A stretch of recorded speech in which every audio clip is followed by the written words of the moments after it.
Bueno, no sé si alguno pudo leer un poquito el material, igual si no lo leyeron no pasa nada. Era nada más como para que, si bien tiene bastantes páginas, pero era como para que ustedes vayan leyendo y vayan sabiendo un poquito de lo que vamos a seguir hablando en esta clase, ¿no? Y la clase de hoy se llama, obviamente no seguimos hablando sobre el abuso sexual infantil, pero se llama De esto sí se habla, ¿sí? Y una de las cosas que hoy vamos a hablar es el abuso sexual. Primero vamos a empezar hablando cuando es intrafamiliar. ¿Sí? Una de las cosas que le quiero contar, buscaba hoy porque hablaba con Cris que si bien el material no es tan viejo, sino que es del año pasado, pero lamentablemente las estadísticas van cambiando todo el tiempo, ¿sí? Porque el caso de las víctimas van sumando. Yo buscaba y decía que las estadísticas hablan que el 77,9% de los abusos son intrafamiliares. ¿Sí? ¿Qué quiere decir esto? Que el 79% de los abusos ocurren en un ámbito familiar. ¿Sí? Y eso también es otro, quizás, mito que hay que romper, porque a veces creemos que los niños son abusados por otras personas, como decíamos el otro día, ¿no? Porque tienen características, no sé, físicas, que podemos decir son personas malas, son personas que están en la calle. Si bien hay estadísticas y hay niños que son abusados, que después vamos a ver en qué otras partes también pueden ser abusados, como escuelas, clubes, hay otros lugares también, pero la mayor parte del porcentaje de abusos se ve en el ámbito familiar, ¿sí? ¿Por qué? Porque el abusador, siempre una de las características del abusador va a ser que va a tener, primero, es todo un trabajo que hace, todo un trabajo psicológico, ¿sí? Va a tomar primero toda la confianza de la familia, ¿sí? Va a ir primero y dice que va a llevar regalos, no es que va a ir un día y va a usar al niño, no. Es como que va tomando la confianza de los padres primeramente, ¿sí? De los padres, y después también del niño. Es esa persona que el padre confía plenamente y deja a su hijo, ¿sí? Que lo deja, no sé, porque un día va a comprar. ¿Vieron esas personas de confianza que nosotros dejamos entrar en nuestras casas? Si buscan ustedes un poquito y empiezan a indagar, van a ver que la mayoría de los abusos son por abuelos, tíos, ¿sí? Gente muy cercana a la familia, gente de confianza, ¿sí? Que están siempre con la familia, ¿sí? Dice que el abusador va a hacer todo un trabajo psicológico. Yo subía hoy y decía que en una imagen subí, decía que el abusador siempre va a llevar regalos al niño, regalos a la familia, ¿sí? Es una persona confiable, es aquella persona que es un buen padre de familia, intachable en la sociedad, que tiene un buen trabajo, ¿sí? Y ustedes diciendo, ¿por qué hice todo esto? Para romper un mito, ¿sí? Porque a veces creemos que los abusadores se le va a ver en la cara, en su forma de ser. Si vieron esas personas, las mayorías de las personas, cuando mayormente las madres, cuando cuentan un abuso sobre sus hijos, siempre van a decir lo mismo, no lo podía creer, porque era de esa persona que nunca jamás se lo hubiesen esperado, ¿sí? Y dice, la clase de hoy se llama De esto sí se habla, porque aunque no lo puedan creer, en muchas casas y en muchas familias, más allá de que cuando el niño, el adolescente o cuando alguien cuenta el abuso sexual, tienden a tapar, ¿sí? El abuso sexual. Y ahora vamos a ir un poquito más profundo. Dice, voy a citar una cita que tiene acá de un investigador y psicólogo que dice, de Echeverrúa y Corral, dice, el abuso sexual en la infancia es un fenómeno invisible, porque se supone que la infancia es feliz, que la familia es protectora y que el sexo no existe en esa fase de la vida, ¿no? Y yo leía la frase, la leía, y parece una frase hermosa, y ojalá fuera así, pero la verdad que no es así, ¿sí? Es lo que debería pasar, pero en muchos hogares, lamentablemente, no sucede esto, ¿sí? Dice que muchas veces la familia, cuando se entera de un abuso sexual, la familia elige estar neutra. ¿Sí quiere decir eso? Que no piensa opinar, como que no está de ninguno de los lados. Pero eso, recuerden como hablábamos en la clase anterior, nos hace cómplices. Durante este curso, como decíamos la vez pasada, van a escuchar mucho la palabra y el animar a decir tienen que denunciar, se tiene que hacer algo, se tienen, ¿sí? Porque no nos podemos quedar callados, ¿sí? El sábado estuve en una reunión que se hacía con familias que tenían sus hijos por abuso sexual y muchas víctimas, ¿no? Y le contaba a Gaby hoy que de 15, sin exagerar, 12, y si no sé si me quedo corta todavía, la mayoría sus abusadores eran de la misma familia, ¿sí? Y una de las cosas que decían en el grupo y que se hablaba era que cuando la mamá o la víctima decide hablar y decide decir que fue abusada, prácticamente se queda sola. Van a ver que la mayoría de las familias prefieren acompañar o tapar o defender al abusador, aunque parezca ilógico, y dejar o sea, como que la mamá es la que, decían, ¿no? Ahí online decían, la mamá es la que tiene que hablar coherentemente y demostrar ante un juez que es verdad, el niño es el que tiene que prestar su cuerpo y tiene que llevar las marcas demostrando que el abuso sexual realmente pasó, ¿sí? Ahora, ¿por qué es importante que cuando nosotros nos enteramos de que hay un abuso sexual podamos denunciarlo? Por lo mismo que habíamos hablado el miércoles pasado. La persona que abusó sexualmente, no sé si ustedes recuerdan que dije que mayormente, ahora no me acuerdo el porciento, pero decía que el abusador mayormente siempre comenzó su abuso siendo un adolescente. A veces nos creemos la mentira o pensamos en nuestra cabeza o creemos que la persona que abusó lo hizo una sola vez y en realidad ya viene teniendo esa conducta, ¿sí? Ya viene teniendo esa acción. Si nosotros no hacemos nada, o sea, no denunciamos, la persona va a seguir haciéndolo con otros niños, va a seguir haciéndolo con otras personas, ¿sí?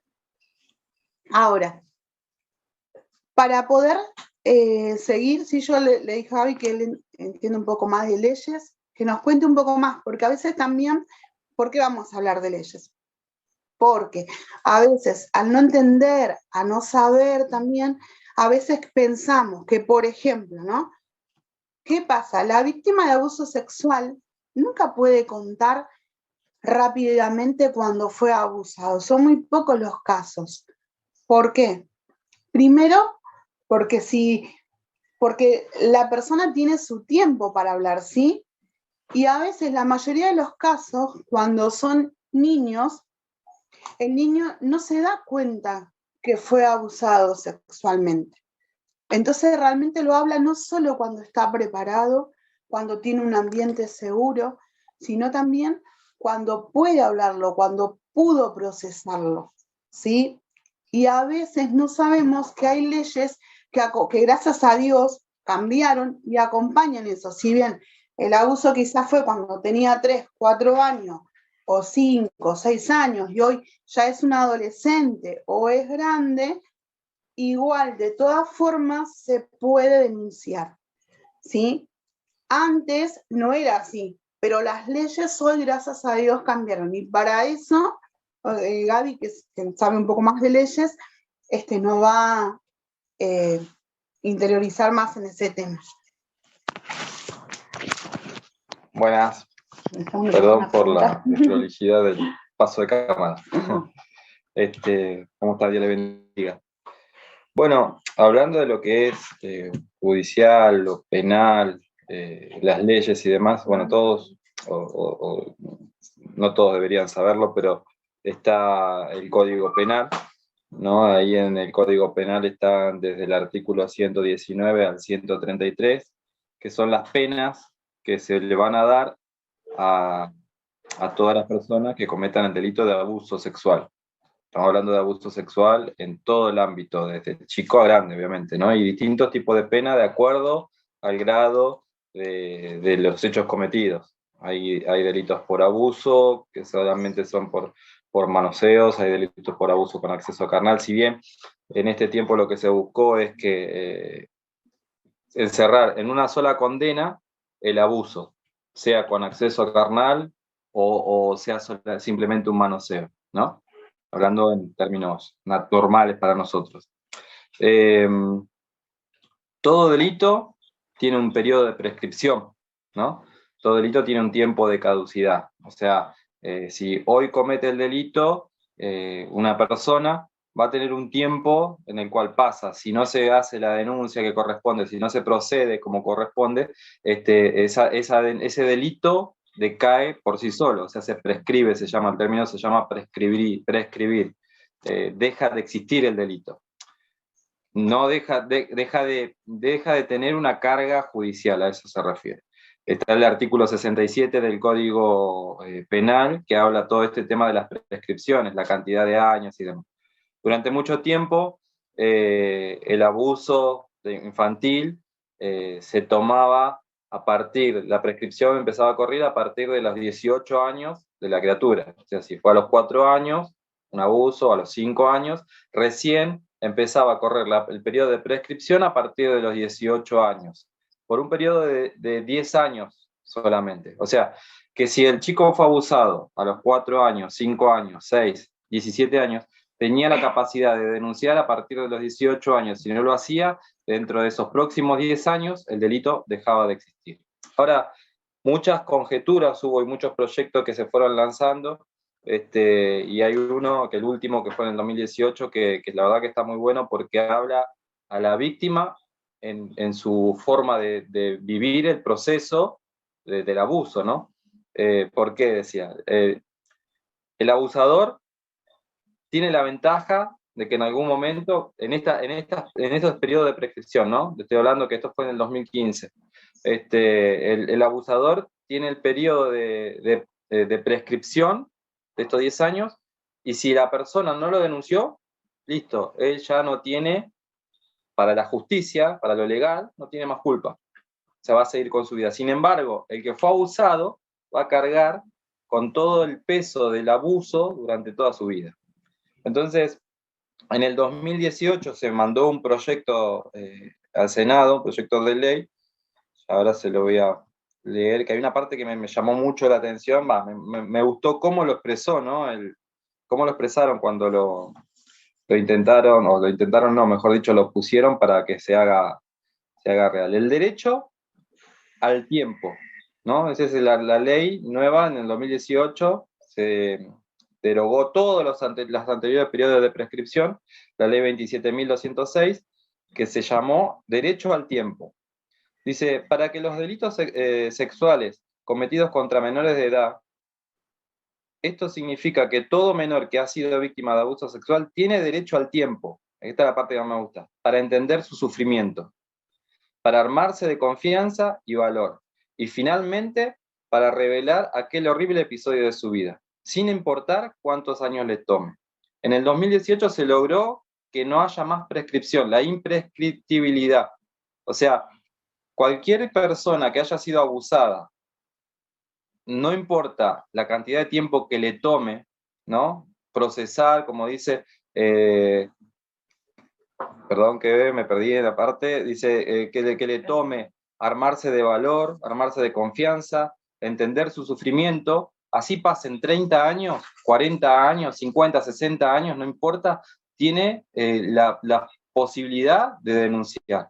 Tiene la posibilidad de denunciar. Antes eran solamente 10 años. O sea, el abusador, como les dije, el abusador pasaba el periodo de prescripción, pasaba los 10 años, listo, ya nadie lo puede acusar de nada. Y sin embargo, el que fue abusado tenía que cargar con el delito en sí. Y sin embargo, ahora esto cambió. En el 2018 cambió esta ley. Después dice, ¿no? La prescripción a menudo se justifica de la perspectiva del acusado. O sea, como que le estaban dando la posibilidad al acusado de que salga libre de culpa y cargo sin siquiera tener la posibilidad de la otra persona, del abusado, denunciar. Todo esto nos conduce a que nosotros muchas veces necesitamos esto como herramienta, ¿no? Para saber, para poder orientar a las personas. Hay personas que cargan emocionalmente el abuso, lo padecen durante mucho tiempo. Nosotros quizás vienen personas a pedirnos ayuda espiritual, ayuda, consejos, que está muy bueno poder darlo de la parte espiritual, de la parte como hijos de Dios, poder brindarle la sanidad emocional, la sanidad interior y todo lo demás, pero también necesitan cerrar una etapa de su vida que es la parte legal y que tienen la posibilidad de hacerlo, muchos no lo saben. Entonces dicen, no, pero a mí me pasó cuando yo era chico o tanto tiempo pasó y demás, y entonces a veces es necesario poder también aconsejarlos y que hagan las denuncias como corresponden para que cerrar un ciclo, diría yo. Está ahí ahora después creo que le vamos a pasar un videíto y hay un número, ¿no? Que si lo quieren anotar ahí, por si en algún momento tienen la posibilidad de alguna persona que esté padeciendo abuso, es un 0800 222 1717 y si no un WhatsApp 137. Esos son números que el Estado da y brinda, que es asistencia y contención a las víctimas de abuso. Otro temita de que les quería también aclarar es el tema de que en el 2015 los delitos de abuso sexual contra menores, creo que algo lo había dicho el otro día, pasaron a ser delitos de acción pública. Todo y cuanta persona se entere, ¿no? de un delito de abuso sexual sobre un menor, sea un vecino, sea un familiar o lo que fuese, no, pongámosle el término obligación, en realidad, si está en el deseo de la persona, ¿no? Puede hacer la denuncia. No necesariamente tienen que ser los padres, familiares, o porque en algunos casos incluso los padres son los que están abusando de los chicos. Entonces, suponiendo que sos un tío, un abuelo, sos un primo, un vecino, tenés la posibilidad de denunciar.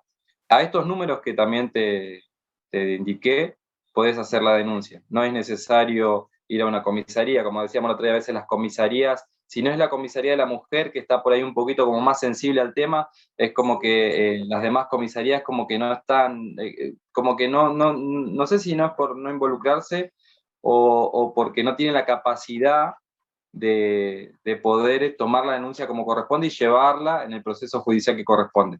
A veces tratan de desestimar, ¿no? Entonces es mejor siempre a estos números telefónicos que son personas que están capacitadas para el tema de abuso infantil y, o si no, directamente una fiscalía. Esos son los puntos para poder llevar. Recordemos esto, ¿no? Que los abusos de niños son delitos de acción pública y cualquier persona que esté enterada pueden denunciar. Y las prescripciones, en el caso de abusos de otras personas que haya pasado mucho tiempo, se le puede motivar, incentivar a que denuncien, ¿no? ¿Y con qué fin, no? Podemos decir, ¿con qué fin el hecho de denunciar? Nosotros queremos que la gente denuncie, o que las personas denuncien, que las víctimas denuncien, para que no se repita, para que se cierre, que de alguna forma el victimario cese su conducta, cese de hacer y que no haya consecuencias hacia adelante, hacia otras personas, o quizás a la misma persona, porque como decía Marisa, puede ser recurrente, puede ser una vez o puede ser muchas veces, pero que el tema sea cortarlo, dejarlo dentro del marco legal, aunque lleva todo un proceso jurídico que es largo, pero poder parar ahí el tema del abuso. ¿Sí? Algunos, no sé si hay alguna pregunta que quieran hacer. Sobre la ley, algo. No quedó bien claro. Bueno, a ver. Me quedo por la mitad. ¿Alguna pregunta sobre la ley, sobre algo que quieran preguntar? No, bueno, a mí me gustaría, siempre hablamos de un hombre que abusa. Y yo he conocido muchos casos de mujeres que abusan. Mujeres que abusan a sus nietos, mujeres que han abusado aún a niñas. Y de esos temas, ¿dónde se habla? ¿Cómo se hace? Porque veo que se da, es verdad que debe ser la mayoría de los abusadores deben ser hombres y a mujeres o a hombres. Pero yo he conocido personas que han sido abusadas por mujeres, tanto hombres como mismas mujeres. Entonces, está bueno conocer la ley, está bueno todo. Me gustaría que después, si Gabriel puede volver a repetir los números, porque lo hizo muy rápido y no logré tomar nota bien los números, tanto del WhatsApp y del otro número de teléfono, ¿no? Yo quería preguntar, si nosotros entramos en este plan de defender a los abusados, me parece que como cristianos nos tenemos que plantear dos víctimas acá. Cuando yo veo un desnivel que ya ocurrió porque lo viví, lo escuché de hermanos que vivieron, que una chica de, qué sé yo, 15 años se acordó que a los 3 años alguien le abusó, etcétera, etcétera. Es muy complicado ese tema cuando pasaron tantos años. También ustedes tienen que saber que desde que se empezó a hablar con tanta exacerbación sobre el tema del abuso en los colegios secundarios, resultaron que casi la mayoría de los chicos decía que ha sido abusado cuando en su infancia. Entonces, hay personas que parece que cuando uno conoce la psicología de los adolescentes, si a alguien le pasó algo, parece que todos quieren vivir esa experiencia y decir, a mí también me pasó. O sea, alguien se drogó y todos empiezan a decir que sí se drogaron. Entonces, hay gente que por no sentirse fuera del grupo, empezó a entender que abuso sexual, como ustedes dijeron claramente, que no es solo penetración carnal, sino también puede ser manoseo. Y que han interpretado a personas que realmente nunca manosearon, simplemente que uno para interpretar algo tiene que ir al momento en que vivieron las personas. Hace mucho tiempo, digamos 10 años atrás, la cultura no estaba tan, no se interpretaban las cosas como hoy, donde, por ejemplo, un maestro, un maestro era más o menos afectuoso con la gente, que le abrazaba, le mostraba un poquito más de afecto porque era eso lo que se hacía en las relaciones, empezaron a manifestar los chicos que de pronto muchos pastores abusaron y fueron abusadores. Y se fue y se hizo la denuncia. Esto lo hablaron en una reunión de Asiera, donde personas mayores, ¿no? Las que han sido denunciados como abusadores. Ya las chicas tenían 16, 17 años que abusaban de los pastores, que no había obviamente acceso carnal, sino simplemente lo interpretaban como manoseo y destruyeron la vida de pastores, cuando en realidad jamás hubo, digamos, esta realidad. ¿De dónde sabemos que sí hubo o no hubo? Ya misma en la iglesia nosotros tuvimos experiencias de personas que venían y se admiraban o criticaban la manera como nosotros nos saludábamos. que hay hermanos que son muy cariñosos, interpretando mal su saludo, y que todo el mundo, por testimonio de vida, esa persona era así, sigue siendo así. Entonces, a veces cuando los adolescentes son muy manipulados, o ellos entran en hay que tener cuidado. Y la Biblia también dice, debe mirar tanto al asesino como a la víctima, al asesinado, como víctimas de sus pecados. Tanto al abusador como al abusado merecen el amor de la iglesia. Cuando hubo el tema del aborto, hay que no, que el aborto no, que los que abortan son esto, son aquello. Yo tenía en ese momento gente en la iglesia que había abortado, que lo contaron, vivieron, y cómo se sentían. Yo cuando empezó esta exacerbación, no, que los que abortan, yo dije, no, como cristianos no podemos lanzar tantas injurias por la gente que abortó, porque la gente que abortó, yo tengo gente que abortó en mi iglesia cuando no eran cristianos. Entonces, ¿cómo vamos a tratarlos hoy? ¿Qué tiene que ser la iglesia? La iglesia también tiene que acusar y hacerlo a un lado, o la iglesia tiene que sanar a las mujeres que han abortado, porque las consecuencias psicológicas van a ser las mismas, lo mismo que en un hombre, mujer o lo que fuere, que ha sido abusador o falsamente acusado de abusador. ¿Y cómo hacemos para volver y sanar estas vidas que han sido denunciadas, ¿no? No así de chusmerío, no, denunciados como abusadores cuando nunca hicieron nada. La exacerbación en cosas, me parece que tenemos como cristianos que un poco parar, no decir negar, parar no quiere decir negar, hay que analizar las cosas. Supongo que acá hay maestras que en la escuela, me gustaría que ellas mismas lo contaran, cómo se manejó en estos últimos tiempos el tema del abuso.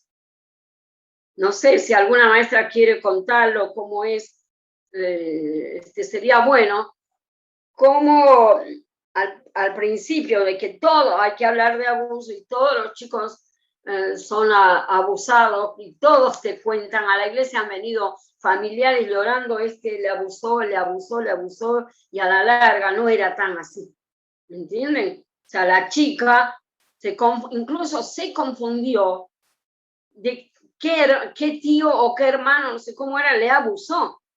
Y al primero que le acusaron no tenía nada que ver, porque era chiquita y se confundió.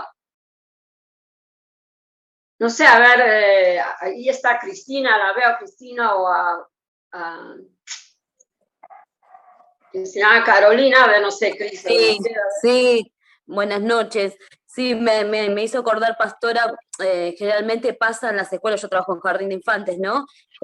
Pasa este fantasma cuando hay profesores de educación física hombres. Empieza toda la paranoia de las madres que los van a abusar, o auxiliares que son los porteros, hombres en las escuelas. Empiezan todos, bueno, que seguro que los tocan. Y cuando empezamos a analizar o a entrevistar a esta familia o a esa mamá, ahí nos damos cuenta que hay un trasfondo que fueron ellas abusadas en su infancia, en su niñez. Entonces tienen problemas no resueltos que lo trasladan a su vez a la escuela. Entonces ahí empiezan la mayoría de los abusos que pasan, que se denuncian en las escuelas. No digo que no sean reales, pero la mayoría son falsos porque pasó generalmente en el entorno más cercano, como decía Marisa. Las mamás fantasean con este miedo de que les vuelva a pasar a los chicos, les va a pasar lo que ellas vivieron. Pero ahí nos damos cuenta que ellas tienen abusos, ellas vividos, y que lo trasladaron a sus hijos. Eso es lo que vivimos nosotros de la escuela. Sí. No sé, Cristina. Bueno, sí, buenas noches, hermanos, también. Bueno, en nuestro caso también se dio compañeras que estaban en el gabinete un día, bueno, presentaron esta situación. La escuela donde yo trabajé toda mi carrera la hice en esta escuela, una escuela de alto riesgo, y bueno, había muchos casos de abuso. Entonces las chicas del gabinete se presentaron para que, bueno, denunciáramos, que si nos enteráramos de algún caso, que lo sacáramos a luz, bueno. Y en ese momento la directora de la escuela, una persona muy involucrada en política y en leyes y en un montón de cosas, ella dijo, sí, está muy bien, pero, que a mí no sé si me chocó o qué, cuando uno menos sabe de estas situaciones, mejor, decía, ¿no?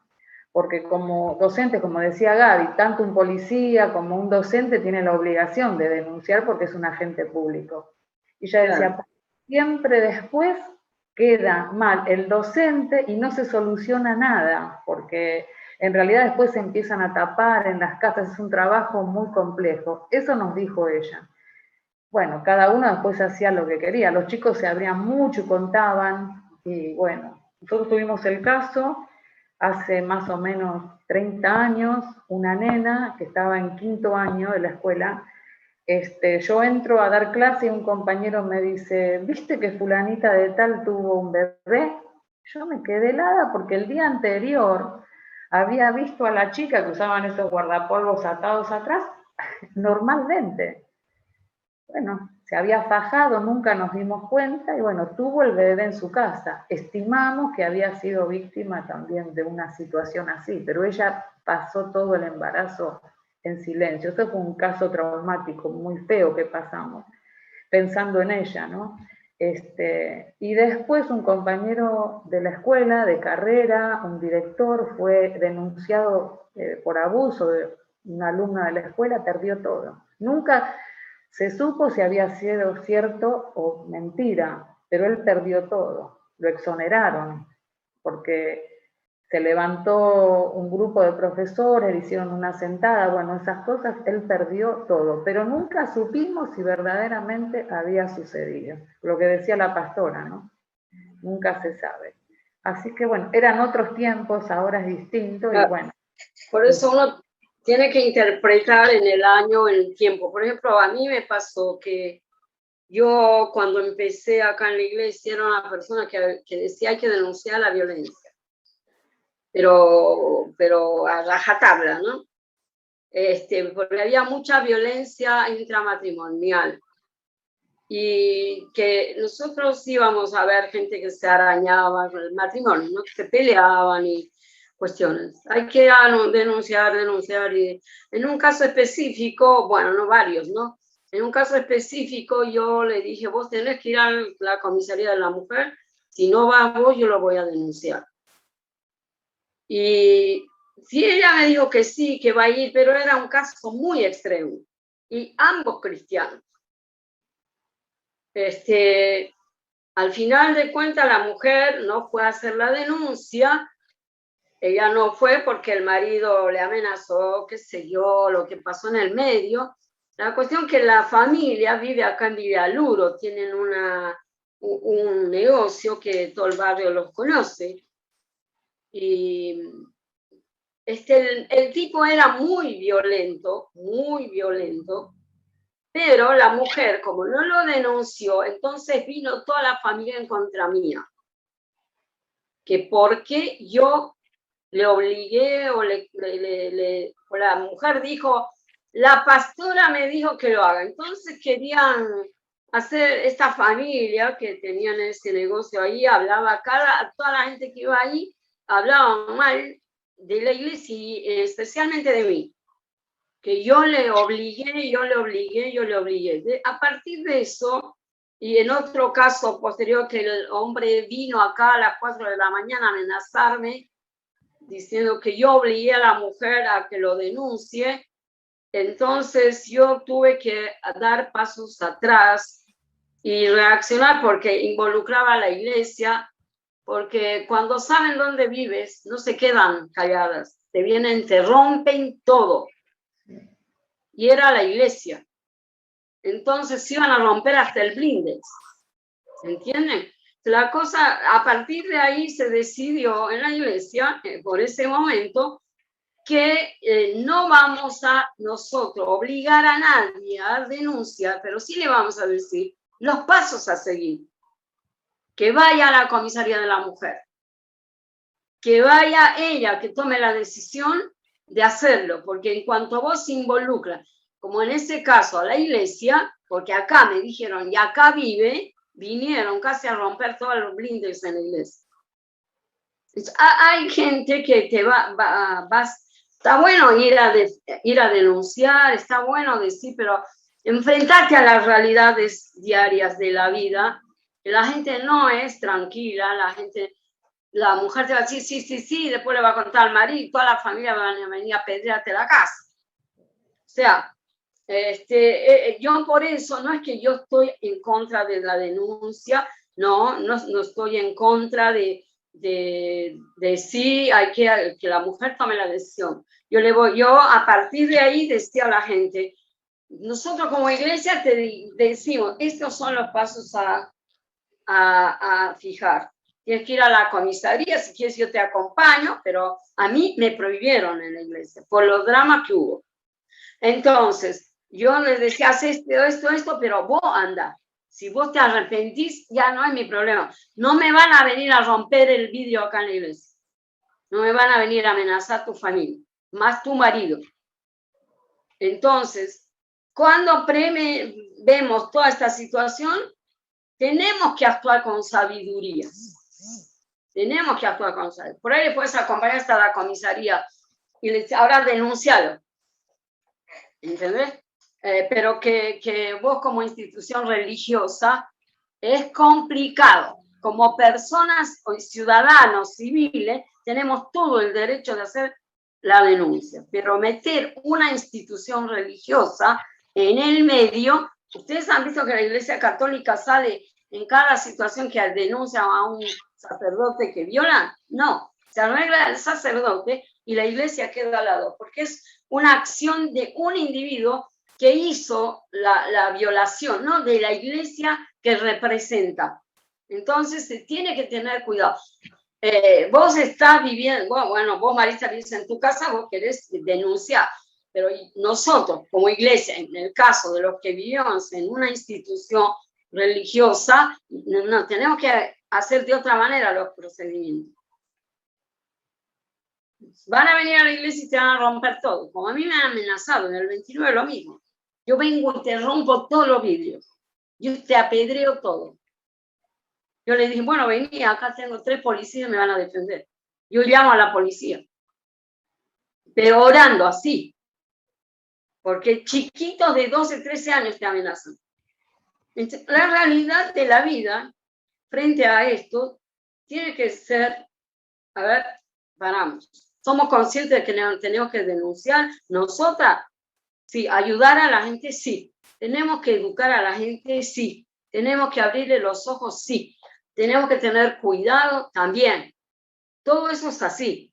Porque hay muchos, una generación que vivió, que han sido violados y a esos violan, obviamente, ¿no? Como hombres y mujeres. Entonces, el cuidado no tiene que ser solo con los hombres, cuidar a los hombres, también las mujeres. Yo en el caso de esta mujer, que las dos venían a la iglesia, yo dije, hay que denunciarla a esta mujer. Sí. Cuando ella le fue a decir... Sí, las estadísticas. Cuando le fue a decir, la pastora me dijo eso, la mujer dijo, ahora yo voy a destruir la iglesia. Se fue de la iglesia y empezó mal a hablar de nosotros. ¿Entiendes? Entonces, ya no, a partir de ahí decimos, esa mujer violó a sus nietos y ella cuidaba a los nietos. ¿Quién contó? No contó la madre, contó el nene en la escuelita. Esto me hace mi abuela. Sí, tenés razón en eso. Igualmente estas son las herramientas. Después cada uno va a decidir lo que quiere hacer como persona, ¿no? O sea, como iglesia quedó claro. Después con respecto a lo que decías de mujeres, sí es verdad que también hay mujeres que abusan. Y acá tengo, si bien dice que de cada 100 abusadores, entre 87 y 94 son hombres y 5 son mujeres. pero igual sí hay casos de también que son mujeres, y con respecto al procedimiento legal es exactamente lo mismo, no es que se tiene piedad por ser mujer y todo eso. Después, con respecto a lo que decías sobre de amar, en ningún momento se dijo en la clase, ni tampoco se dice de que no amamos al acusado o al violador. Lo que no hacemos es respaldarlo. Una cosa es amarlo y otra cosa es denunciarlo. Son dos cosas diferentes. No estamos diciendo que le deseamos el mal ni nada, pero sí se debe denunciar, y obviamente que la iglesia va a orar, va a restaurar, o sea, está para eso, porque somos hijos de Dios, pero así todo no debemos quitar, como decía acá, la ley de la siembra y la cosecha. O sea, debemos denunciar igual.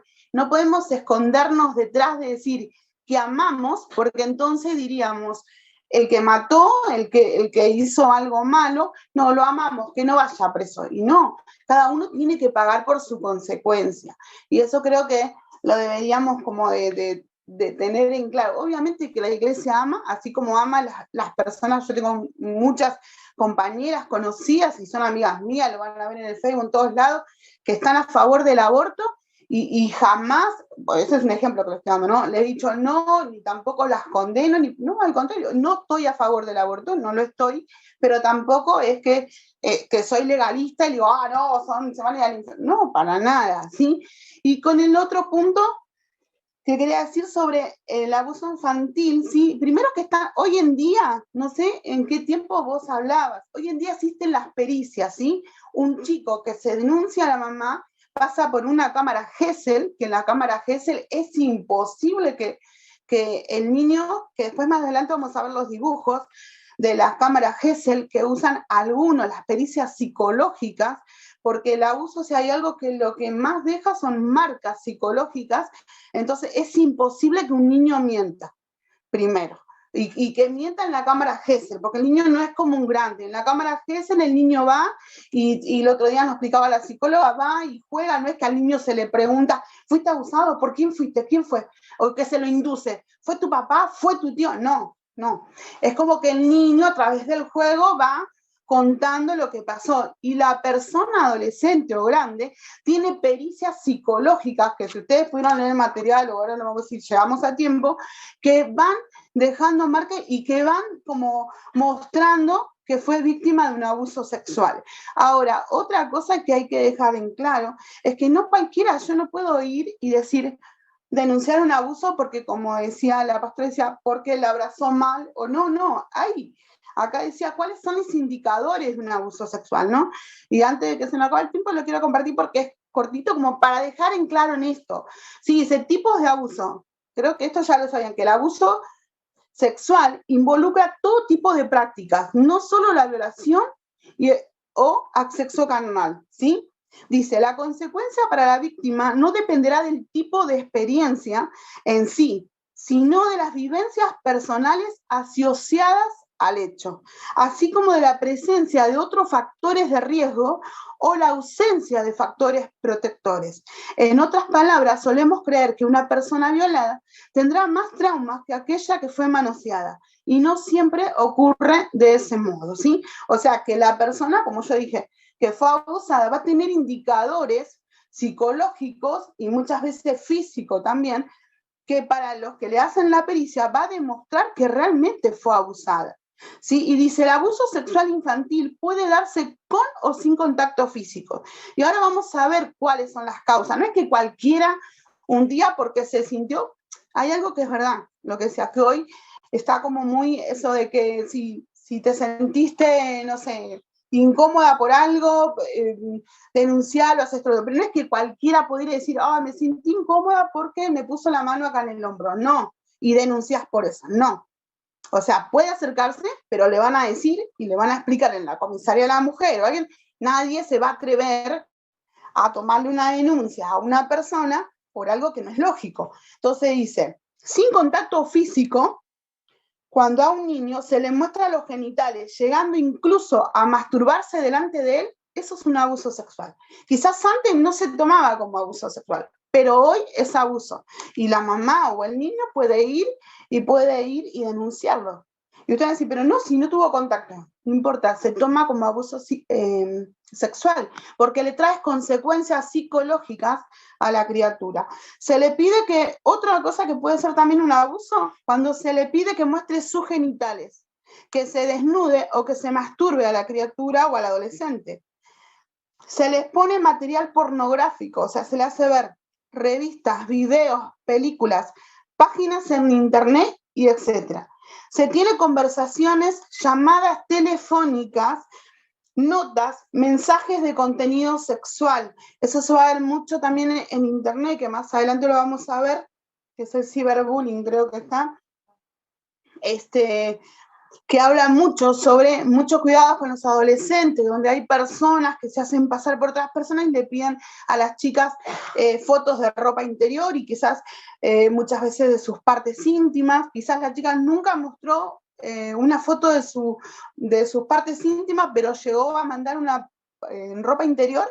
Ya es abuso también hoy. Hoy está caratulado como abuso, también lo puede denunciar. Dice, se le obliga a presenciar actos sexuales entre adultos, eso también está mal. Se lo utiliza para la producción de material pornográfico.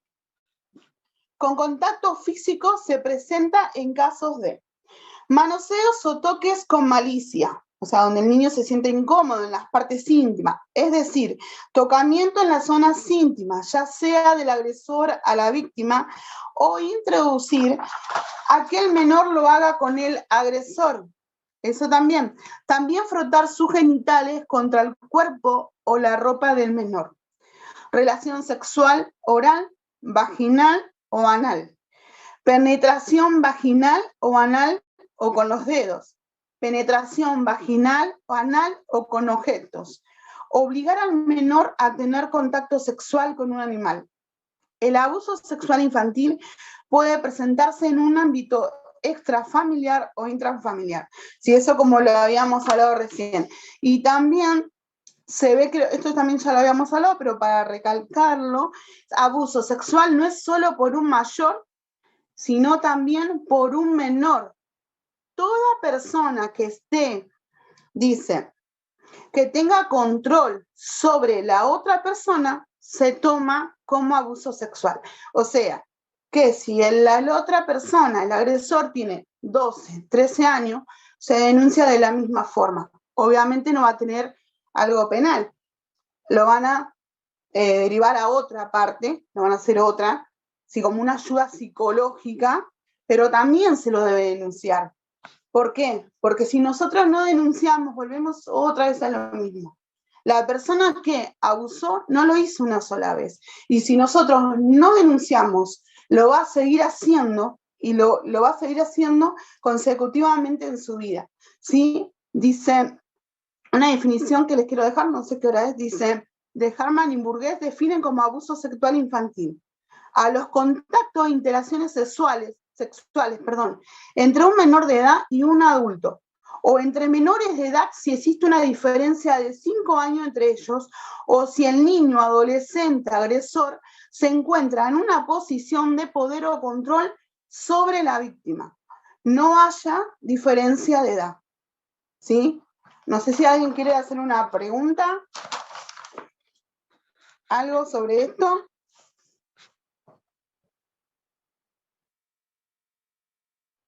¿Alguien? ¿Alguna duda, algo? ¿O sigo? No sé qué hora es. No, sí, no. ¿A nadie le quedó ninguna duda sobre la denuncia, sobre el amor, dice, ¿cuáles son los lugares que puede ocurrir un abuso? Y ahora sí. Vamos a ver una imagen y después quiero que veamos un videito muy chiquitito que nos va a ayudar a tomar un poquito más de conciencia cada día. Voy a leer de acá.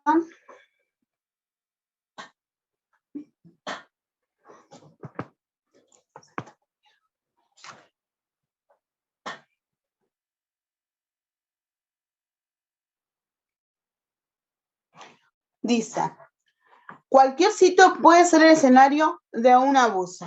Una guardería infantil, centros comerciales, internet, club, colegios, la canchita del barrio, campamentos, viajes de fin de curso, el pub, la discoteca, casas de vecinos, familiares, iglesias, templos y por supuesto, por el sitio más frecuente, la propia casa de la víctima.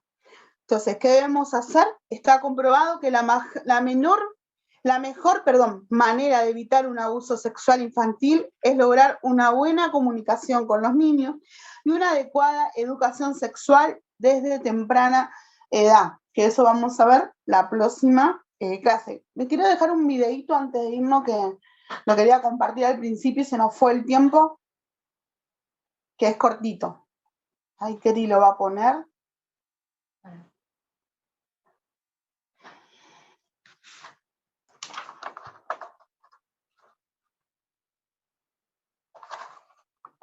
Por ahí.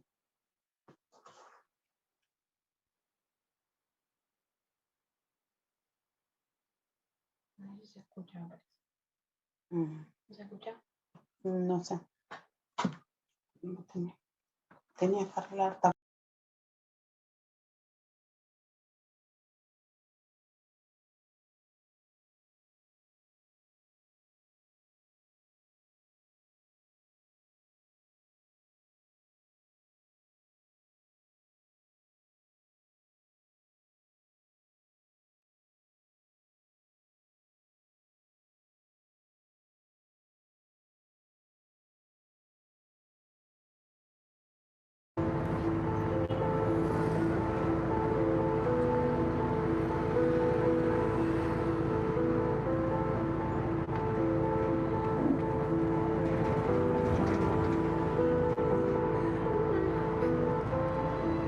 Ah, chamaca, mira nomás qué grandota. Las deudas es un éxito. Buenísimo, esperé todo el año con esta. Qué contenta está, le gusta lo que hago. Vamos a ver. Wow. No quiero. Soy tu tío, no pasa nada. Ayúdame.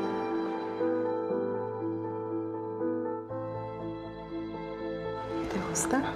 El abuso sexual infantil es un delito y no denunciarlo te hace cómplice. No te calles. Llama al 911. CONAPO, Secretaría de Gobernación.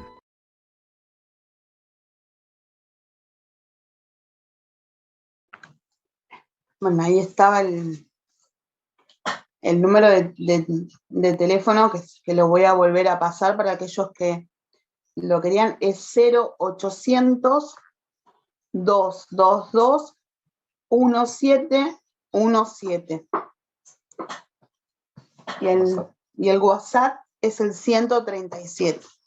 ¿Sí? Y bueno, para ir ya terminando, les voy a leer nomás una cosita y ya terminamos, que dice cifra que espantan. Dice, cada 10 denuncias por abuso sexual, 9 terminan en la absoluta impunidad.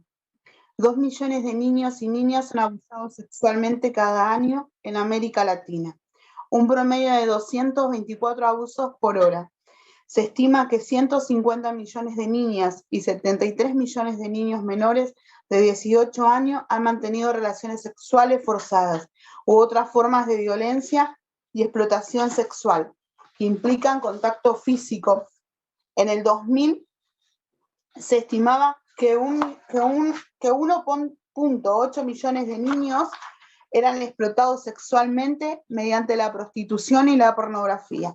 Se piensa que alrededor de 1 millón de niños caen en la prostitución todos los años.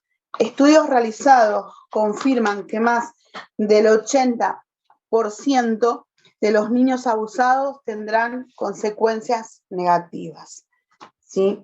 Así que, bueno, creo que ya saben mi pensamiento, yo siempre voy a decir lo mismo, que no nos callemos, que denunciemos, que no seamos cómplices, que no necesitamos ir a decirle a la mamá o al papá, que con esta información sí podemos también dar información a las familias, a las mamás, a los papás, a aquellos que necesitan una información y que a veces vienen a pedirnos porque no saben cómo hacer, ¿sí?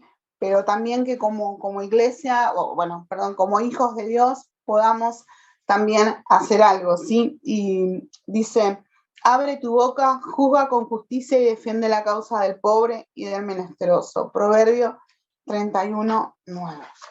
Así que bueno, creo que ya son las 9. Así que no sé si alguien, ya creo que ya son las 9, no sé si ya no queda tiempo ni para las preguntas. Pero no sé si alguien quiere hacer una pregunta o algo antes de irnos. ¿Alguna duda, algo? Acá Gabriel quiere decir algo. Perdón. No, nada, aclarar que obviamente que nosotros, digamos, como iglesia, como decíamos, sí, que quede claro esto, que no es que vamos a agarrar y vamos a decir, bueno, en representación de la iglesia vamos a ir y hacer denuncias, obviamente. La herramienta esta es para ayudar y aconsejar a las personas. Estamos, creo que a años luz, digo yo, de formar, como quien diría, una agrupación, no sé, una comisión o algo que pueda ayudar a una víctima de abuso sexual hoy por hoy. ¿Por qué? Porque se necesitan abogados, se necesitan psicólogos, se necesitan asistentes sociales, se necesitan profesionales para formar un equipo a nivel iglesia que pueda tomar intervención sin que pueda llegar a tener algo que repercuta en contra de la institución, me refiero. Entonces, pero que sí está muy bueno poder acompañar a las víctimas. Nos ha tocado, bueno, si vieron un poco por las redes, acompañar a las mamás. Yo fui también ahí, si bien no estaba por ahí visible, pero fuimos y que las fiscalías que a veces te cierran las puertas cuando van solas las mamás o los familiares a ver cómo están sus causas, de repente cuando van acompañadas, de repente sí dicen, bueno, a ver qué es lo que pasa acá. Y por lo menos le tratan de explicar. Los términos legales a veces son muy difíciles de comprender y a veces las mamás se apabullan, se retraen y no pueden, no tienen la facilidad de hablar o pelear por los derechos de sus hijos, ¿no? Hablando dentro del ámbito judicial y legal.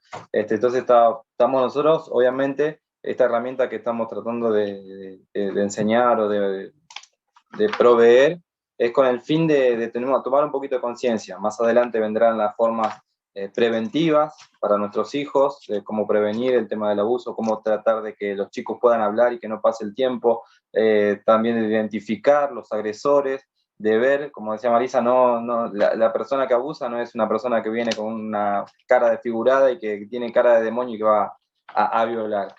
Simplemente hay distintas formas de identificarlo. Así que, bueno, no sé si alguno quiere preguntar algo más o algo que quiera agregar, aclarar. No, la verdad que a mí lo que a mí me pasa es, realmente esto es un llamado para personas, para la iglesia, para hermanos, que en la iglesia podrían trabajar en este tema, porque todo no se puede hacer desde la pastoral, no. desde arriba. Tiene que haber gente que acompaña, mujeres que están embarazadas, que ahora decimos no al aborto, pero tampoco no le damos ninguna opción como iglesia de decir, te vamos a acompañar en tu embarazo. No importa que el tipo te deje, no tenemos personas que trabajen en estas situaciones, como el chico que es abusado, como la familia que vive situaciones. Tiene que haber personas que trabajen en la parte social de la iglesia, que es un ministerio que se tiene que crear para que cada uno, dentro de sus conocimientos, dentro de lo que saben, puedan empezar un ministerio a favor de las víctimas del abuso. Lo que me gustó, la idea es que ahí se entendió mucho, ¿no? Que todo este abuso que hubo, que toda la vida hubo, pero nunca se fue a denunciar, bueno, en el colectivo un tipo te agarró, te tocó, y eso nadie va a ir a denunciar, excepto capaz alguno que ve, dice, miren, déjelo o defiendes a la persona, pero hacer la denuncia de esas cuestiones que vos mencionaste al final, realmente está interesante el trabajo, y miren lo que podría hacer un ministerio dentro de la iglesia, que sería trabajar con la gente de afuera para ministrarlos en la iglesia, ayudándoles a enfrentar la situación.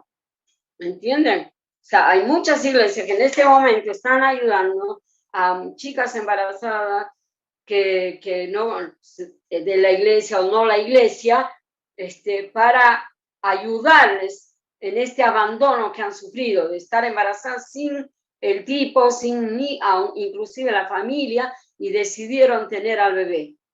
2, niño que ha sido abusado. Se podría trabajar con ese tema en la comunidad, pero gente que está en la iglesia, gente que va a hacer esa tarea maravillosa. Pues imagínate que un chico restaurado, una chica que ha tenido su bebé y ha pasado y la iglesia le ayudó, esa persona se va a convertir por el amor y la ayuda que le han dado. No solo porque tenemos, está bien que hablar y saber, sino que trabajar. Pero si se crea y hay gente que está interesada, por eso la cara del Señor para que se hable de este tema, para educar y para empezar tal vez un ministerio que sea para la comunidad, ¿me entienden? O sea, muy interesante. Y también dándoles la opción a hermanos, hermanas, que tal vez han mantenido en silencio los sufrimientos que han tenido que vivir por haber sido abusados. Pues ¿cuándo se da cuenta una persona que ha sido abusada? Cuando, toma conciencia de lo que es la relación sexual y el trato que tuvo. Cuando es grande, cuando ve algo, escucha algo de verdad, despierta una realidad. Puede ser muy grande y nunca se dio cuenta que ha sido abusada. O un chico que ha sido manoseado y nunca lo habló porque le da vergüenza. Si hay un ministerio en la iglesia, con toda la confianza, y le dice, esto me pasó, necesita el acompañamiento. Ahí estaría bueno. Claro, el tema es, bueno, oremos para que, qué sé yo, no digo yo, que nuestros jóvenes por ahí se profesionalicen en distintas áreas, y un poco también la empatía, ¿no?, de cada persona, porque sí, la realidad es que en este tema necesitas cierto profesionalismo para moverte dentro de lo legal, dentro de lo psicológico, pero obviamente que tenemos una herramienta espiritual que es la asistencia, ¿no? Y por eso yo decía, ¿no?, eso de que estaría muy bueno poder formar un buen equipo que, como vos decís, pueda dar asistencia, ¿no? Y con esa excusa, ponerle, decir, bueno, darle la ayuda espiritual también, que es más que importante.